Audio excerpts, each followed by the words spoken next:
Maserati is a brand forged on motor racing, and in recent years the Italian car maker has channelled that history, namely with its GranTurismo Coupe, and in particular the track-focused MC Stradale.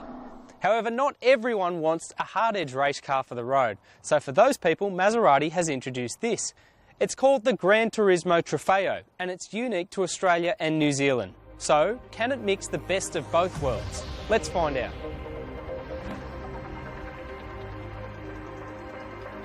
On the surface, it seems there is not all that much that is soft about the latest Maserati. In a performance car world, everything makes sense about the Trofeo, except for perhaps its name, but we'll get to that a bit later.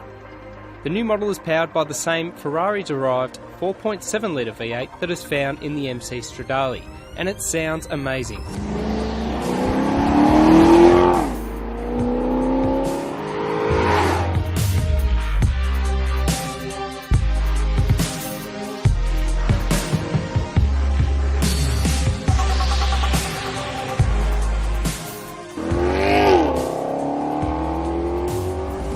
It also gets powerful Brembo brakes, a limited slip differential and lashings of carbon fibre in a package that looks and feels well suited to the racetrack, but proves equally capable out on the road. There's no doubting that the Trofeo is a thoroughbred sports car, but I have to say the initial impression behind the wheel is that it is quite an impressive and pleasant touring machine. You've got excellent vision out the front, big mirrors and also quite a big rear window for its coupe-like shape, so that's fairly impressive. The other thing is that in the normal comfort mode, the engine doesn't really feel highly strung in any way. It's easy to take off, the gear changes aren't lurchy, there's no hesitation. It would be a car that you could easily come to terms with, as a daily driver and to drive in traffic and all that sort of stuff. But being a Maserati, the real heart and soul of this thing comes to the fore when you press a sport button on the dashboard there. Suddenly spices up that teaming between the engine and the transmission. Everything becomes a little bit sharper and you can really start to exploit some of the handling characteristics of this machine. Once you do open up the 4.7-litre V8 engine, it is a marvellous unit. It doesn't pack a punch like Maserati's 4-litre twin turbocharged unit, but it has quite long legs for a V8 engine and really pulls, especially once you get into that mid-range sort of level, about 3,000 RPM. Officially, the V8 engine produces 338 kilowatts and 520 newton meters. It will sprint from 0 to 100 kilometers an hour in a claimed 4.8 seconds and onwards to a top speed of 298 kilometers an hour. Part of the Maserati's road compliance stems from adaptive dampers that aren't found on the racier MC Stradale. They take the initial edge out of bumps without compromising body control. The other crucial difference between the two cars is the Stradale's carbon ceramic brakes, transaxle layout and 120 kilos worth of weight savings, something that becomes evident on the racetrack. That's not to say that this thing isn't still a performance car in its own right. The carbon fibre bucket seats that I'm sitting in at the moment are one way of pointing that out.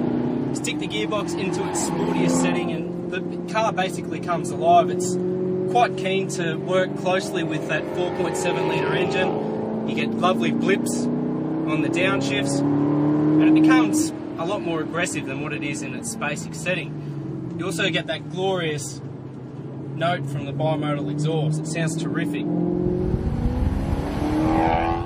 Now the engine in this car obviously comes from the Ferrari 430, but its capacity has been opened up to 4.7 litres. And it's actually quite a nice engine on the track and on the road.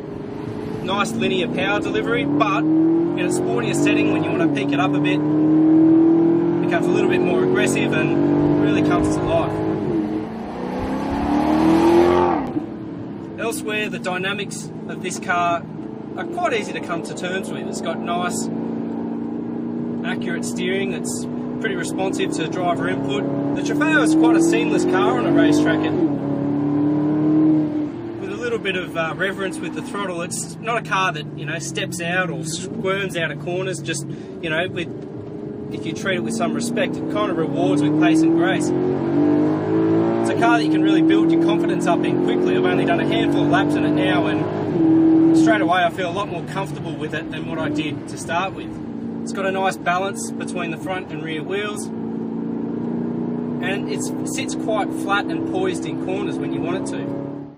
Tipping the scales at about 1,850 kilos, the Maserati isn't as willing as its rivals when asked to perform quick changes in direction, nor is it quite as communicative through corners.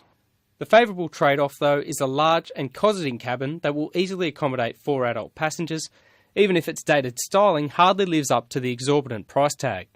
So does the GranTurismo Trofeo adequately mix on-track performance with touring comfort? Well, we'd have to say yes. However, at $300,000, this thing finds itself in some pretty elite company. If you've got that sort of money to spend, though, that's probably a good problem to have. The Trofeo's name suggests it is the performance pedigree of the GranTurismo range, but in a little twist of fate, Maserati in Italy ordered an 11th hour name change for the road-friendly sports car. So from this point it will be known as the MC Sportline, which is arguably a more fitting tag for what is a well-rounded sports machine.